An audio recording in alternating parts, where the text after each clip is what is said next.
여러분들께서는 지금 유밥이 주최하고 있는 2024년 스마트러닝 인사이트 포럼에 참석하고 계십니다. 아마도 지금쯤 이런 고민을 하고 계신 분들이 계시지 않을까 싶은데요. 우리 회사에서도 생성형 AI를 도입하면 어떨까 하는 생각을 하고 계실 것 같습니다. 인공지능이 마치 양날의 검 같기 때문에 깊게 아셔야 할 것 같습니다. 그래서 반드시 던져야 하는 질문, 그리고 회사에서 반드시 고민해 봐야 하는 주제들은 어떤 게 있는지 한 걸음 더 나아가 보겠습니다.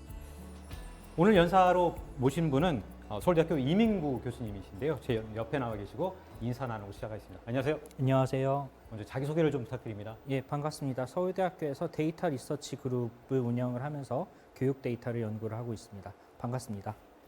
인공지능 분야에 대해서는 많이 연구를 하시는 모양이죠? 서울대학교 그 데이터 리서치 그룹이 서울대학교 AI 연구원 산하로 소속이 돼 있고 네. AI 연구원에 네이버 하이퍼 클로버 센터가 들어 있어요. 그 센터 그렇군요. 내에서 진행되는 프로젝트로 리서치 그룹을 운영을 하고 있습니다. 네. 좀 전에 정주환 그 에반젤리스트님께서는 예. 회사 차원에서 설명해 주실 수 있는 부분을 좀 말씀해 주신 것 같은데, 오늘은 학계 차원에서 교수님 차원에서 좀 말씀해 주시면 좋겠습니다. 이 과거 현재 이 인공지능을 좀 비교한다면 어떤 차이점이 좀 있습니까? 기존에 활용했었던 인공지능은 보통 유형화가 많이 돼 있습니다. 그래서 컴퓨터 비전, 그 영상이나 아니면 사진 같은 거에서 많이 활용했었고요. 그리고 스피치 투 텍스트나 아니면은 다른 음성 인식 관련된 내용을 포함하고 있는 자연어 처리 등등이 들어 있고, 거기에 그 자율주행 같은 데서도 많이 쓸 수 있는 리얼타임 시스템 같은 내용들, 이렇게 기술적으로 유형화가 많이 돼 있다고 한다면, 그런 기술적인 유형화로 근본을 가지고 있던 시스템들이 이제 많이 발전을 하고 거기 들어가는 다양한 어플리케이션들이 만들어지면서 이 어플리케이션들이 사용자에게 더 다가갈 수 있는 생활 속이나 아니면 산업 구조 속으로 들어갈 수 있는 그런 도메인 속으로 다 확산됐다고 생각하시면 되겠습니다. 그러니까 지금으로 보면 인공지능의 겨울은 이제 지나갔다라고 보는 건가요? 네, 이제 겨울이 지나갔고 조금씩 햇살이 더 비치고 있다고 보시면 어떨까요? 그럼 앞으로 인공지능은 어떻게 전망하고 계십니까? 예, 더 많은 사람들이 인공지능을 쉽게 접할 수 있도록 이게 대중화가 될 겁니다. 근데 인공지능이라는 이름으로 대중화된다기보다는 네. 그냥 자연스럽게 뭔가를 하고 있는데 여기에 인공지능의 기술의 도움을 약간씩 받은 게 들어가 있고, 원래 살던 대로 뭐 내가 김치볶음밥을 먹고 싶었는데 김치볶음밥을 먹는 거지, 이게 반드시 인공지능으로 만든 김치볶음밥이다 이렇게 생각하지는 않는 그런 구조가 되겠죠. 우리가 영화에서 보는 그 자비스라는 거 있잖아요. 이 자비스도 원래 그 줄임말이더라고요. 예. 근데 사실은 그 자비스의 형태로 인공지능이 앞으로 다가오는 시점이 멀지 않았다라고 얘기하는 분들도 많습니다.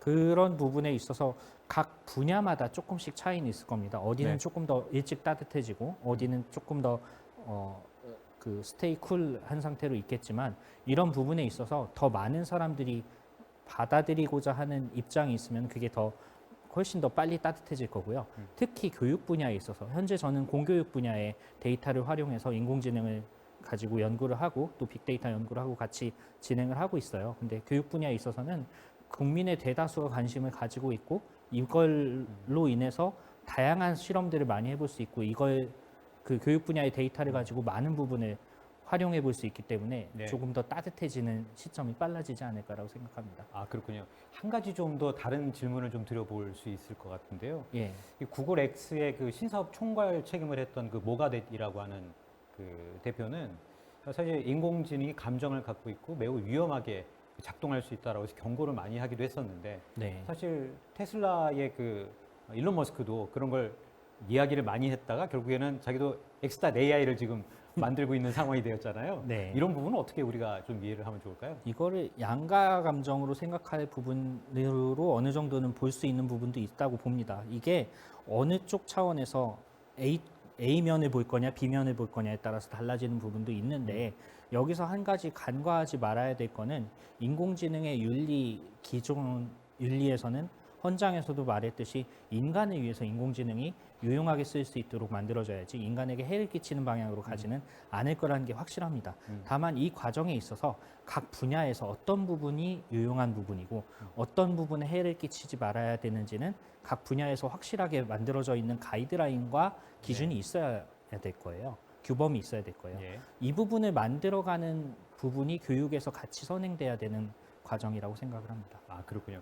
교육 쪽에서는 반드시 인공지능이 필요하다라는 말씀이신 것 같은데요. 교육에서 인공지능을 좋은 도구로 활용하는 것은 반드시 흡수할 수 있는 영역이다라고 네. 생각합니다. 그러면 AI 리터러시라고 하는 용어가 요즘에 이렇게 많이 등장하고 있습니다. 이게 어떤 함의가 있습니까? 단순히 이제 우리가 알고 있기는 문해력이라는 이름으로 많이 리터러시라는 단어를 네. 사용을 하죠.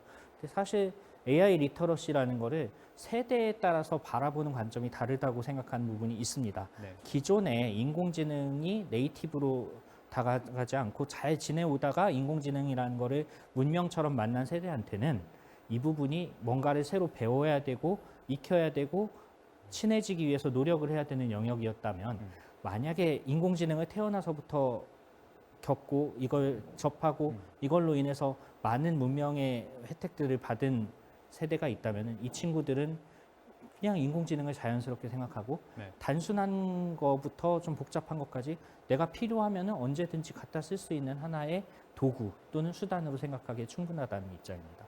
그러면 제가 이해하기에는 예. 좀 거꾸로 이런 생각도 좀 들거든요.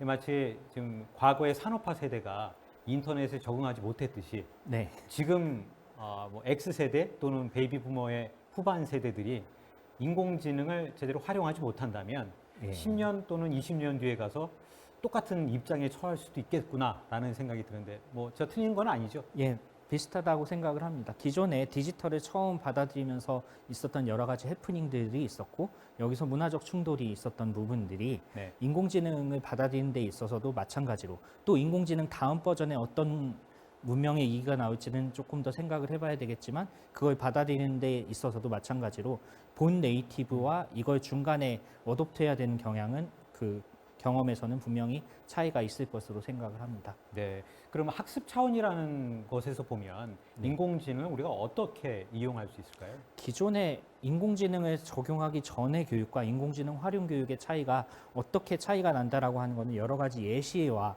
네. 그거에 수반되는 콘텐츠로 많이 구성이 되어 있는데요. 이런 것들은 현재 실험하는 단계에서부터 실제 현장에 적용하는 단계까지 많이 펼쳐져 있습니다. 네. 2019년에 유엔에서 제안한 교육에 있어서의 행위 주체성, 에이전시라는 개념이 있는데요. 이 행위 주체성에 있어서 인공지능을 활용했을 때 수용을 하는 학습자의 행위 주체성, 러너 에이전시 부분에 있어서는 굉장히 큰 차이가 있습니다.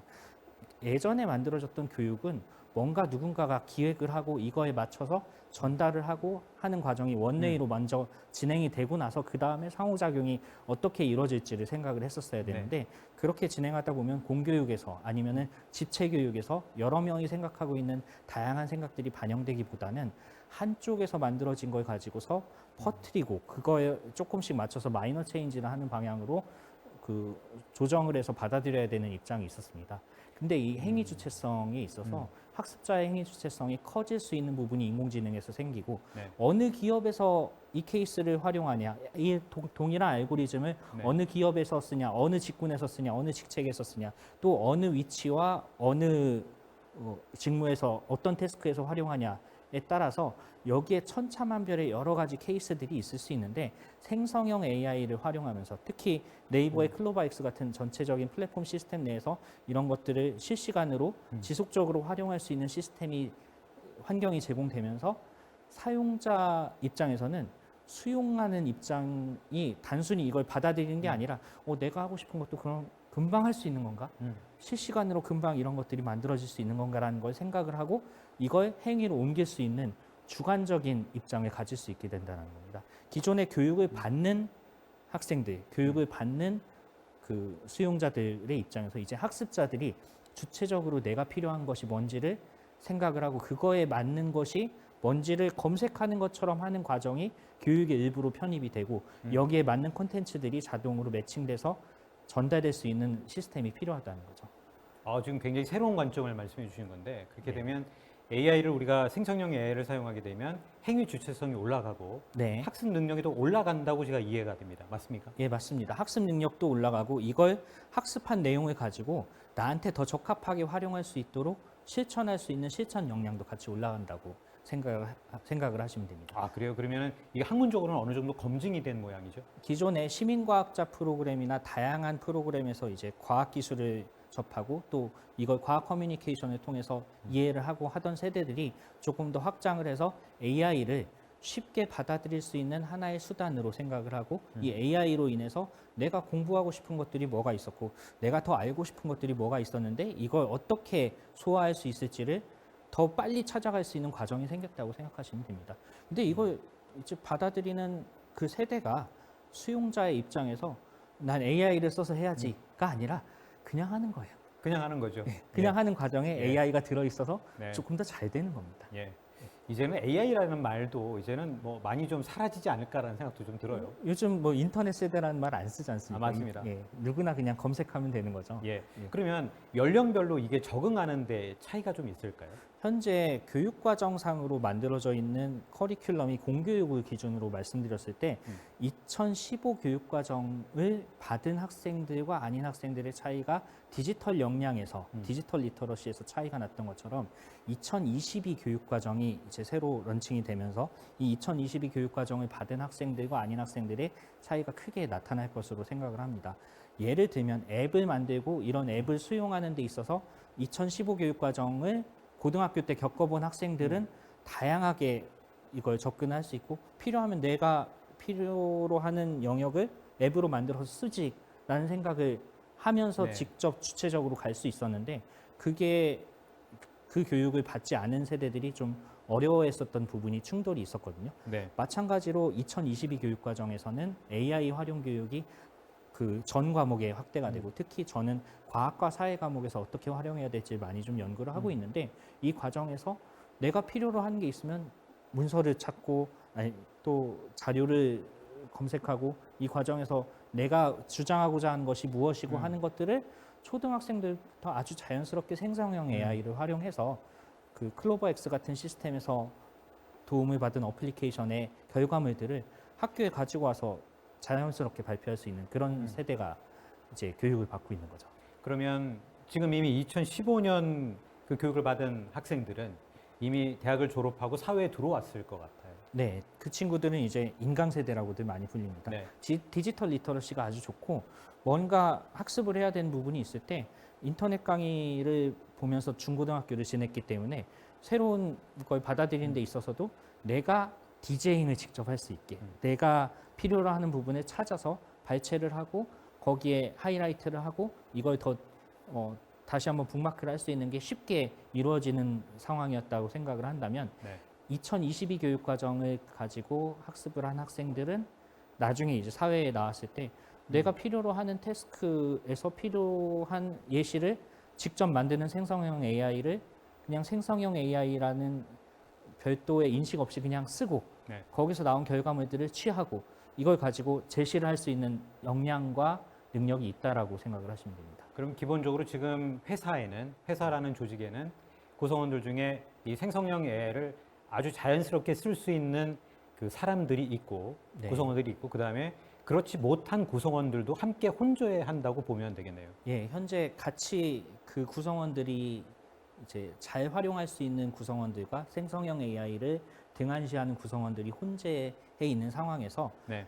일을 하고 협업을 하는 방식에서 여러 가지 충돌이 생기고 있고 여기서 의견차가 보여지고 있고 이걸 어떻게 또 받아들이고 병합해야 되는지도 기업의 숙제로 현재 진행형으로 남아있는 네. 상황입니다. 그럼 기업들 차원에서는 이 생성형 AI를 기반으로 한 학습 플랫폼이나 또는 일할 수 있는 도구들을 빠르게 도입하는 것이 아마 중요하지 않을까 싶은데 네. 아마도 2024년에는 그 분기점이 되지 않을까요? 시점으로는 어떻게 보십니까? 저도 2024년에서 2025년 정도가 기존에 가지고 있었던 온라인 교육의 컨텐츠들을 단순히 활용하는 게 아니라 이 네. 온라인 교육의 컨텐츠들을 어떤 단위나 어떤 핵심 내용에 맞춰서 그 내용의 케이스대로 분절을 하고 이걸 가지고 누군가한테는 컴필레이션을 해서 제공을 하고 누군가한테는 요약을 해서 제공을 하고 누군가한테는 여기에 붙는 예시들을 생성형 AI를 통해서 그때그때 새로 바로 옆 팀이 옆 팀의 동기가 같이 교육을 받는다고 하더라도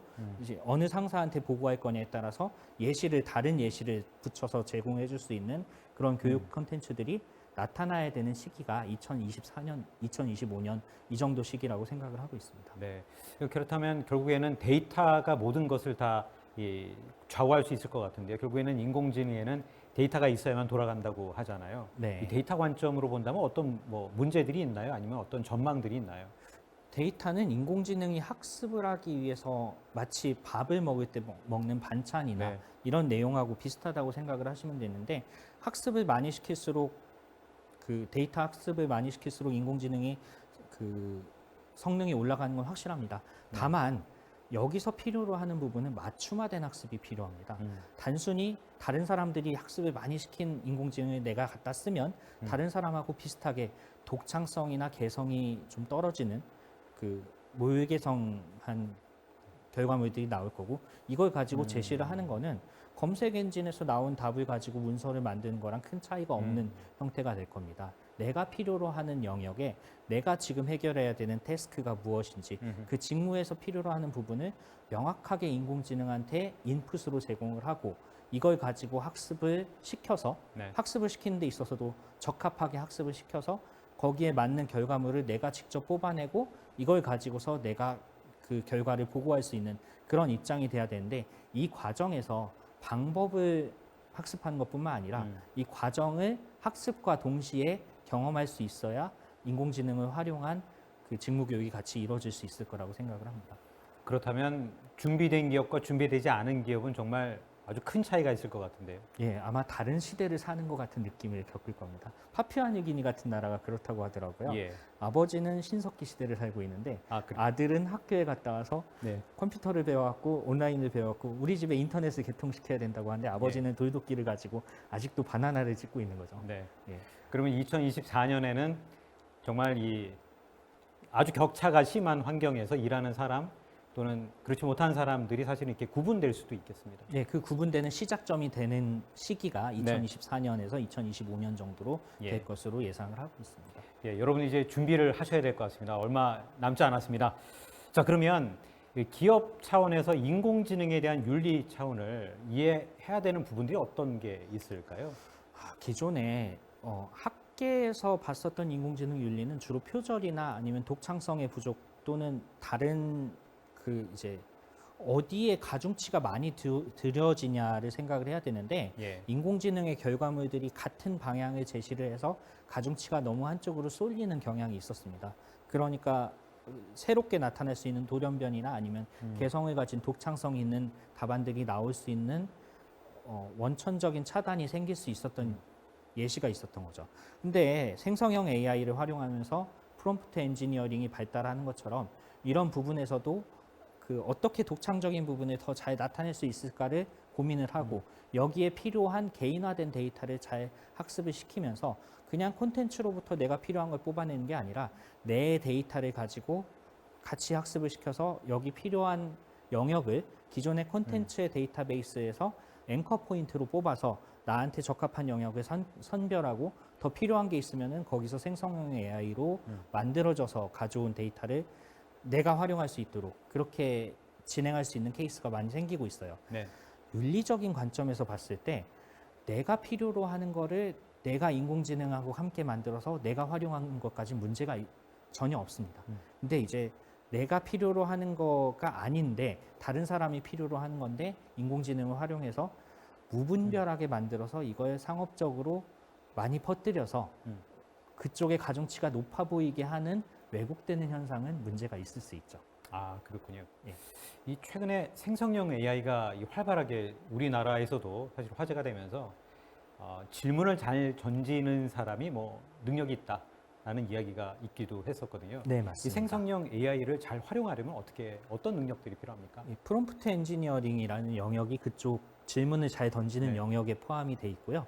이 과정에서 AI하고 어떻게 하면 조화롭게 인풋과 아웃풋을 잘 다룰 수 있는지를 고민을 하고 여기에 내가 원하는 아웃풋을 잘 뽑아낼 수 있도록 인풋을 잘 조율할 수 있는 마치 요리를 한다면 원하는 굽기로 스테이크를 잘 구울 수 있도록 여러 가지 실험을 해보고 이 시행착오에서 어떤 부분이 잘 되는지 잘된 부분을 다시 한번 더 해보고 여기서 더 깊게 들어가서 실험을 해볼 수 있는 그런 좀 도전적인 입장을 가지고 있는 직원들의 그 마인드 함양이 필요하다고 생각을 합니다.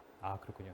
그러면 HRD 부서에 계신 분들 중에 사실은 구성원들 중에는 생성형 AI에 빠르게 적용할 수 있는 사람들도 있겠지만 그렇지 못한 구성원들도 분명히 회사 내에는 존재할 수 있거든요. 네. 이 양쪽이 이렇게 사실 극과 극으로 갈린 상황에서 이 HRD 담당자들이 고민해야 되는 포인트는 뭐가 있을까요?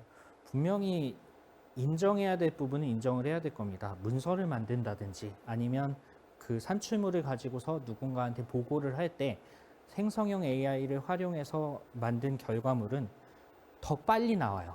그런데 더 혼이 없다라고 표현을 해야 될까요? 네. 진정성이 없는 것처럼 보일 수가 있어요. 사실 이 부분을 어떻게 받아들이냐에 따라서 여러 가지 차이가 있을 수 있는데요. 그 핵심적인 콘텐츠, 독창적인 콘텐츠를 포함을 시킬 수 있도록 더 많이 이렇게 자율성을 부여를 하고 네. 여기서 중간중간에 필요로 하는 브릿지나 아니면 연결어 등등은 생성형 AI를 활용해서 빠른 시간 내에 만들고 그걸 더 짧은 시간 내에 보고를 할 수 있도록 HRD를 하시는 분들께서도 많은 장려를 하고 기업 문화를 그렇게 이끌어갈 수 있도록 좀 세팅을 해주실 필요가 있습니다. 네. 제가 오늘 계속 말씀을 좀 들으면 좋겠지만 이 시간 관계상 마지막 질문을 좀 드려야 될 것 같습니다. 네. 이 비즈니스 리더 관점에서는 생성형 AI에 대해서는 적어도 이 정도는 알고 있어야 되겠다라고 하는 포인트가 하나 있다면 어떤 게 있을까요?